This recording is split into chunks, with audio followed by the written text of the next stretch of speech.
7 de mayo de 2007.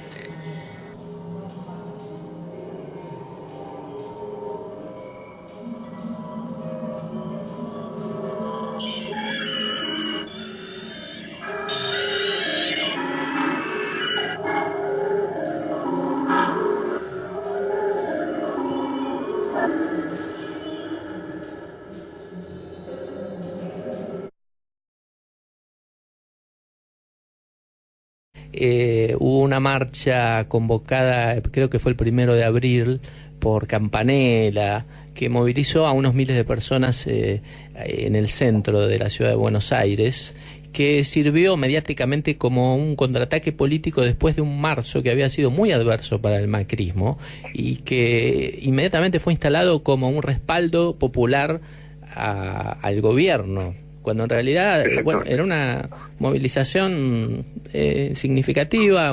Había unas cuantas personas, qué sé yo, habría 5.000, 10.000 personas, no fui, pero durante marzo había habido algunas movilizaciones de cientos de miles de personas, varias, ¿no?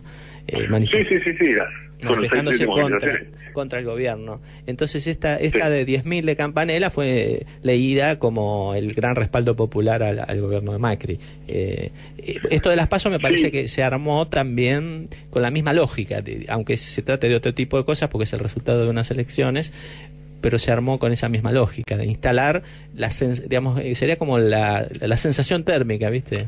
La sensación térmica del apoyo popular. Totalmente. Y eso me parece bastante esperable que lo hagan.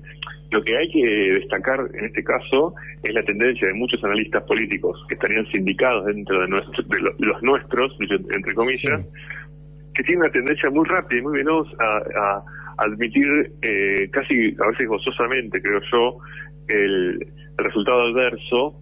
Y hay una tendencia que, incluso en el caso de Nathanson, por ahí uno lo puede ver más claro, pero circularon durante los primeros 48 horas después del resultado, circularon análisis de mucha gente, digamos, intachables, o incuestionables en su funcionamiento político. Intachable. Tenemos que reconocer qué es lo que hicimos mal nosotros. Claro, hay una cuestión que es eso. Nosotros no estamos en situación ahora, por una cuestión de autodefensa como sociedad, no estamos en situación nosotros ahora de hacer esa cosa llamada autocrítica, porque lo que nos vino a proponer todos esos análisis políticos que aparecieron en todos esos medios que vos listabas, fue otra vez encerrarnos en la discusión interna. Hay un problema muy muy serio, que es que hay una tendencia en un montón de gente, en un montón de analistas políticos, que a veces también penetran en algunos sectores más activos y militantes, que consisten, ante la primera adversidad, ponerse a preguntarse qué estamos haciendo mal.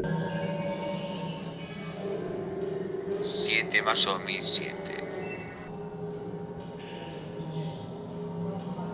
Sí, lo que llama la atención es que ciertos analistas que supone que tienen una capacidad refinada para desmontar las operaciones de los medios del régimen, se compren el paquete entero de estas operaciones, si no fuera que ellos tienen algún tipo de deseo para colaborar con esa instalación. Como del mismo modo que Deleuze y Guattari reclamaban una explicación del fascismo, en términos de deseo, yo creo que los analistas políticos reclaman una interpretación en términos de deseo de sus análisis siempre pesimistas, siempre desmovilizadores, siempre desmoralizadores. Mira, ahora me acuerdo de un título, porque nos acordamos de Nathanson, pero la revista Panamá, al día siguiente de las PASO, de estas últimas PASO, ¿sabés cómo? No sé si te acordás cómo tituló su análisis, firmado por Martín Rodríguez y Pablo Tuzón. Le pusieron Nagasaki. Se supone el kirchnerismo había sufrido un Hiroshima en el 2015 y que las últimas PASO fueron un Nagasaki, ¿no? Bueno, por eso, pero justamente la pregunta es, ¿a quién? O sea, uno hay que imaginarse todo el tiempo a Joaquín Morales Solá leyendo esas columnas y sonriendo, probablemente con satisfacción. Ellos, y es muy importante eso, hay una cuestión que me parece que en algunos casos yo ya pienso que se torna sospechosa la fruición. Lo de Nathanson es constante, digamos, es un ataque permanente. Nathanson es muy cuidadoso para decir que el macrismo no se nos ocurra compararlo con algún proceso como el menemismo, y sin embargo el kirchnerismo no se ahorró kirchneristas aplaudidores, kirchnerismo sunita, escribió una vez, como si fuésemos una tribu africana sin valores occidentales y democráticos. Entonces, pero incluso en esos casos pueden ser casos por ahí tal vez muy, muy vistosos, pero hay casos mucho más menores o moleculares, donde en realidad lo que aparece es una tendencia muy, muy firme a aceptar rápidamente los argumentos del adversario. Sí, por eso. Y a tomarlos como propios, y los analistas políticos, en lugar de defendernos a nosotros, digamos, a la comunidad kirchnerista, nacional y popular, peronista, como se lo quiera llamar, en lugar de defendernos, lo que hacen es nos presentan los argumentos del enemigo con nuestras palabras. Y porque yo interpreto... Y eso, sí. Disculpame, sí. Yo interpreto que esa rapidez para asumir esos enunciados del enemigo pueden llevar un deseo de verdaderamente dejar a Cristina atrás, cuando es una dirigente que suma la mayor cantidad de votos del país, o sea, sumando individualmente los distintos candidatos que hubo, es la más votada indudablemente de estas últimas elecciones. Pero hay, yo lo interpreto como un deseo de dejarla atrás. Si vos le pones Nagasaki a una elección donde ella le gana a Vidal, que se supone que es la dirigente con mejor imagen del país, le pones como título a Nagasaki, me parece que lo que estás deseando es dejarla afuera, Cristina. Pero creo que no es dejarla que atrás a Cristina en general, porque en realidad me parece que es el deseo de ser derrotado, el deseo de perder, que es otra cosa. O sea, las personas de perder o de que pierda el kirchnerismo, porque yo no sé si es lo mismo, porque en realidad todas estas personas forman parte de algún modo u otro, socialmente, etariamente. Algunos pueden ser gente, digamos, quinta columnistas, como se decía en un momento, pero hay una tendencia, cuando uno acepta demasiado rápido el análisis del enemigo, las palabras del enemigo, y se pone a pensar como quiere el enemigo que uno piense, y digo el enemigo porque Patricia Bullrich, hablando como habla el Diego Maldonado, no hace mucha vuelta, cuando empieza a pasar eso, entonces lo que ocurre es que lo que hay también, hay un deseo, o sea, cuando Macri nos gana una elección como el 2015, por ejemplo, la tendencia, la reacción menos saludable es tratar de ponerse a ver si no había alguna razón histórica profunda. Eso es una forma muy ideológica, ¿no? Como de, cuando Nathanson titula "El macrismo no es un golpe de suerte", lo que está diciendo también es que es una tendencia histórica que nosotros, de un modo que los comunistas, cuando se les cayó el muro de Berlín en la cabeza en el 89, no estamos viendo. Ajá. Claro, como si nosotros todos pensáramos que fue una cuestión de suerte, ¿no? Claro, pero además de eso, se nos pone a nosotros en el lugar de los despistados de la historia. O sea, como en la película esa de Kusturica, Underground, que había un tipo que había estado abajo de un poste y no se enteró y se entera que la ex Yugoslavia se había desmembrado en pedazos. Claro. O como Goodbye Lenin, es un ejemplo muy habitual, ¿no? Como la mujer que cree que el comunismo sigue existiendo, y entonces le monta una ficción del microclima, ¿no? Esa película sobre el microclima.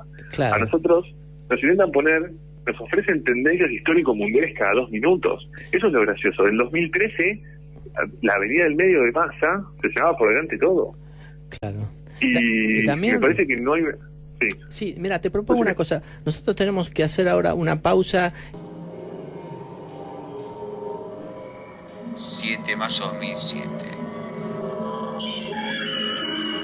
Digamos, consistente en que, en principio, hay una estrategia argumentativa que consiste en decir que los kirchneristas habrían subestimado a Macri y que su estimación procede del hecho de que lo consideran un golpe de suerte y no una tendencia histórico-metafísica que vendría para quedarse en la historia argentina, y por esa razón sería fácilmente derrotable en cuanto otro golpe de suerte virara a favor nuestro. Claro. Y cuando en realidad, digamos, lo que me parece que ocurre es que, como en mucho de lo que está pasando acá, como hay una lógica de psicópata en juego, en realidad son estos mismos analistas políticos los que viven subestimando el poder de daño del macrismo, y son justamente los kirchneristas llamados intensos, los que supieron prever con mayor precisión lo que iba a pasar. Por ejemplo, cuando se nos habló de que Macri era una nueva derecha democrática, que iba a respetar las instituciones, los consensos dados, y que en realidad a Mauricio Macri no le interesaba revisar el pasado, sino que le interesaba el budismo zen, y era un liberal moderno. Lo que terminó ocurriendo es que tenemos un gobierno privado que mete el tarifazo más grande de la historia, que empobrece a la sociedad en una velocidad increíble y que tiene presos políticos y desaparecidos. Así es. Eso me parece que es el punto de la falacia de subestimación. La subestimación son los demás, o sea, es un poco la idea del artículo, ¿no? También los que subestimaron, los que están subestimando son nosotros y nos están haciendo bajar las defensas, y eso me parece grave. Analizar el efecto que tiene, porque si fuera solamente una lucha de las interpretaciones parecería como una disputa simplemente analítica, cuando en realidad tiene efectos políticos. O sea, cuando vos realizás un determinado diagnóstico sobre la situación política, a su vez eso se revierte en tu posición, te afecta de alguna manera. Si vos sentís que en realidad nosotros somos unos tontos que no supimos ver el peligro del macrismo y que ellos son tienen una fuerza muy superior y por lo tanto quizá invencible, entonces eso te desmoraliza, te desmoviliza, te dispersa.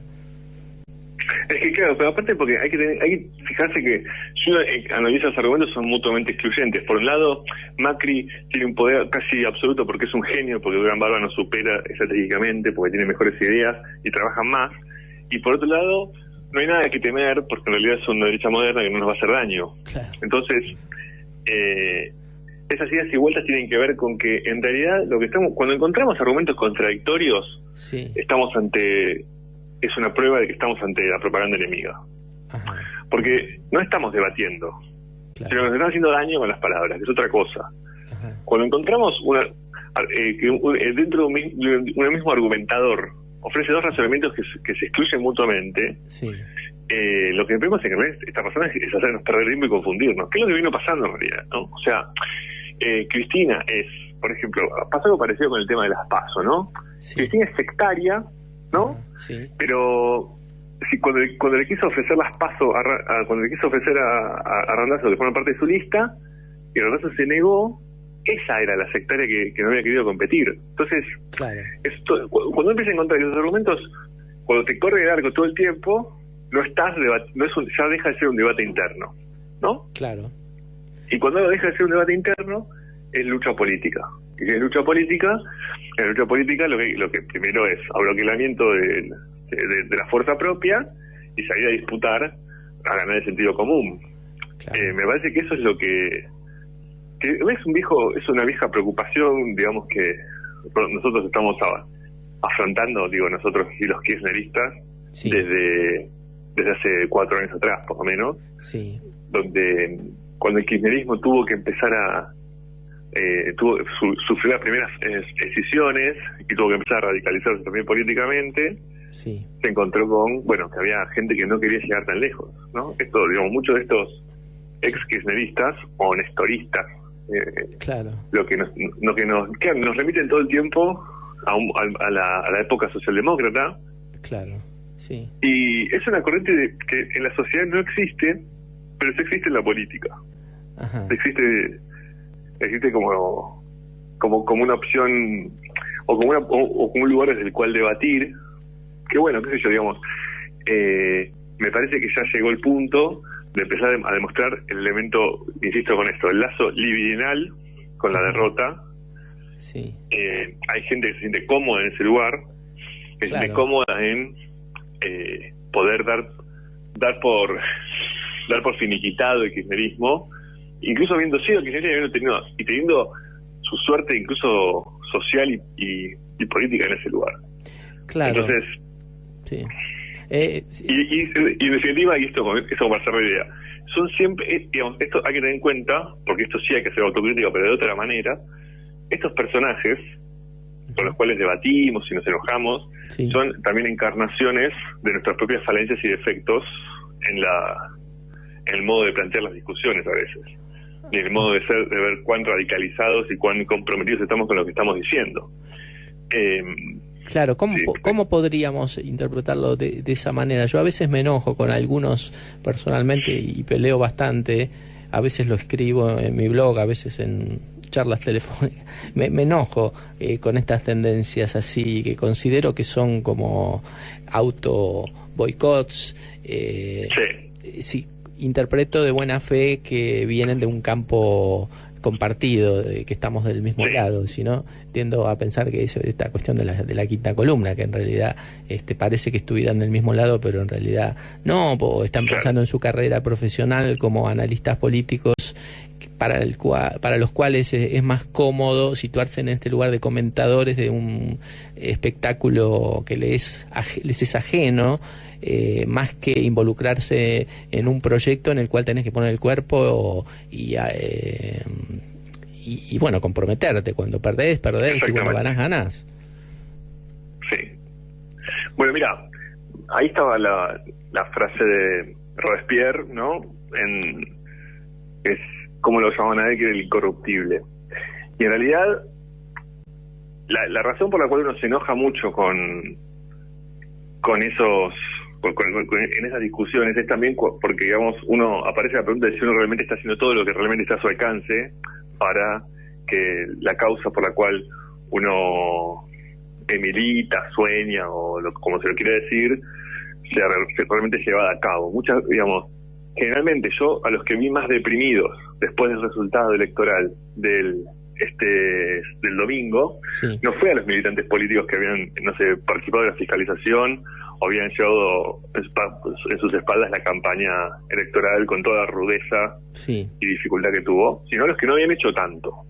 Ajá. Conforme uno se va comprometiendo más, el optimismo se convierte en una necesidad básica, y conforme uno está más lejos, los análisis tienden siempre a ser más pesimistas. A mí me gusta rememorar el diálogo que tuvo Cristina con Viñas en el año 2000, en un programa de televisión que suele repetirse y que se puede consultar en YouTube es en cualquier momento. Un momento extraordinario ese.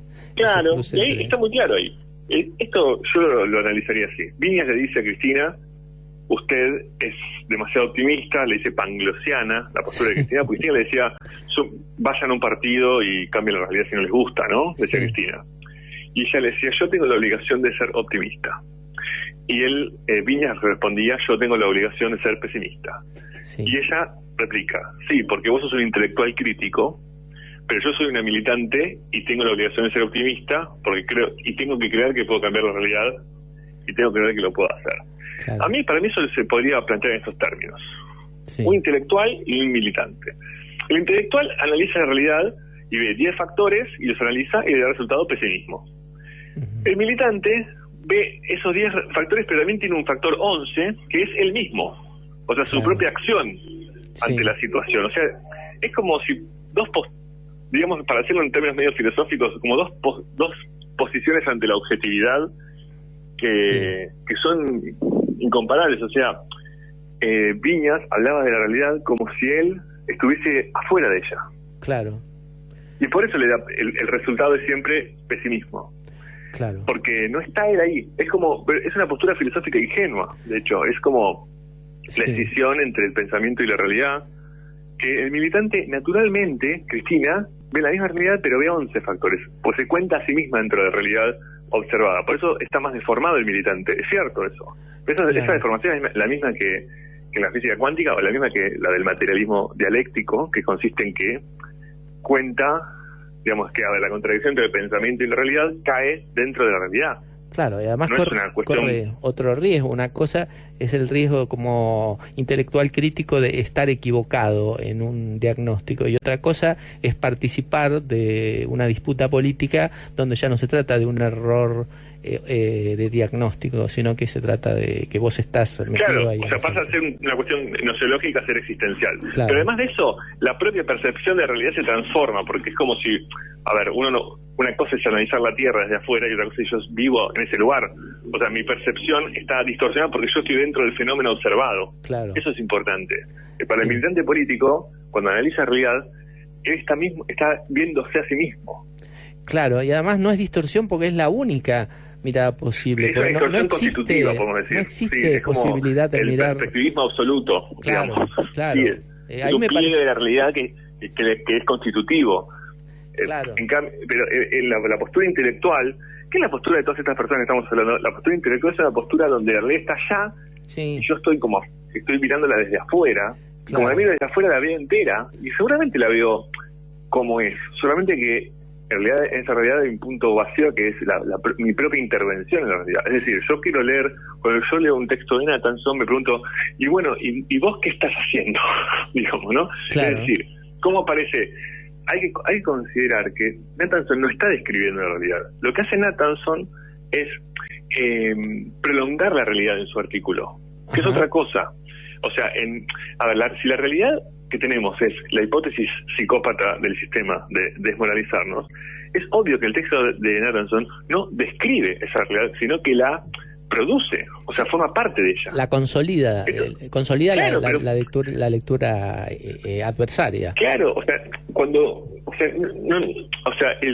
la presunción que él la llama empírica o Sí. descriptivista de decir cómo son las cosas, en realidad lo único que está haciendo, porque así es la realidad, él está propagando un efecto, no está Sí.